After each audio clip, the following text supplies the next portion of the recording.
This is Getting On with Life, Biblical Wisdom for Successful Christian Living. And this lesson is On Your Own. Are you one of those independent types, intent on proving yourself and showing how capable you are without help from others? Many people are like that, itching to get free of others and do their own thing, restless when having to fit in with the wishes of others. The spirit of independence is not a good thing, even if you think it is. Being capable of surviving on your own and not needing the approval or support of others seem like nice ideals. Yet we were designed to be in fellowship and cooperation with others and with God. The going it alone idea is a curse. God himself is concerned for those who are solitary and offers to place them into families. Psalm 68 verse 6 says, God sets the solitary or the lonely in families. God intends for us to be connected in caring families. That is God's blessing.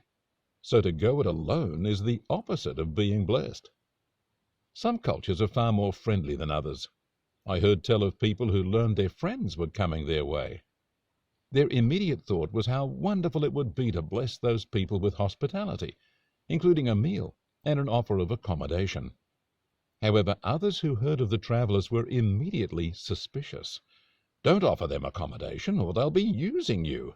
They have to pay their own way and find their own place to stay. That advice was from Christians, because their culture had become closed, and they somehow missed the Bible instruction to practice hospitality. In Romans 12:13 we are told, provide for the needs of Christians. Pursue hospitality. Those Christians who closed their heart to hospitality had another form of being on your own. They isolated themselves from others, not treating others as they would wish to be treated, and as a result they were denied the blessing of hospitality and fellowship with fellow believers. So if you are one of those independent types, you need to review your situation. Are you a loner because you don't trust people? Fear and insecurity are terrible curses. As you build open-hearted friendships with others, you will have a community in which to be friendly and connect with others. It doesn't have to be a fearful thing or something you do on your own. Are you somehow proud or full of self-will? Do you like things your own way and resent others getting in the way of what you want and how you like things? Something is isolating you and robbing you of what God designed you for. No matter how good you get at being on your own, you will operate far below God's intention for you. You are even commanded to keep up regular fellowship with other Christians. Yet even there, many Christians stay isolated. The command is that we don't neglect gathering together. Hebrews 10:24 and 25 says, let us consider how to spur one another on to love and good deeds, not forsaking assembling together, as is the custom of some, but encouraging one another, and so much the more as you see the day approaching. While we are instructed not to miss out on being together, I have seen churches where there is no fellowship. People gather for an impersonal religious routine, maybe nodding and passing a shallow greeting to others around them, but not connecting and sharing. I don't believe that is what the Bible instructs. If we are to spur one another on to love and good deeds, that's different to sitting in the same building with them, singing hymns and listening to the same sermon.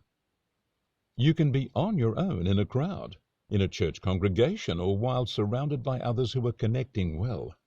You control the door to your own friendship and connection. You let people connect or hold them at a distance. Your fears, suspicions, selfishnesses, self-will, and pride are not things to protect and give place to. They are keeping you from connection and support from God's people, and likely from God himself. God intends to work with you, or you with him, in partnership. God lives in cooperation of Father, Son, and Holy Spirit. God created us to be in fellowship with him and with each other. If you are an on-your-own type of person, you are missing all of that. Maybe your pride is in the way. When I was young, I wanted to prove myself clever. I liked the idea of being able to do things without help. I thought that if I needed help, I was showing some weakness in myself. It was a foolish, proud idea, keeping me from the effectiveness I could have enjoyed in team activities and in collaboration with others. There is no prize for being a Lone Ranger hero. There is no prize for going through life friendless. Being isolated and independent is a disease, not some place of merit. So stop doing your own thing and living as if your life is yours. You belong to God, and He wants you connecting with others. I call you to be friendly and to be one of the best at encouraging and supporting others. I call you to be free from all those silly ideas that have caged you from the life God has for you. I call you out of your cave and into fellowship, friendship, ministry, care, and blessing. I call you to be a team player and to multiply your own capacity and the capacities of others.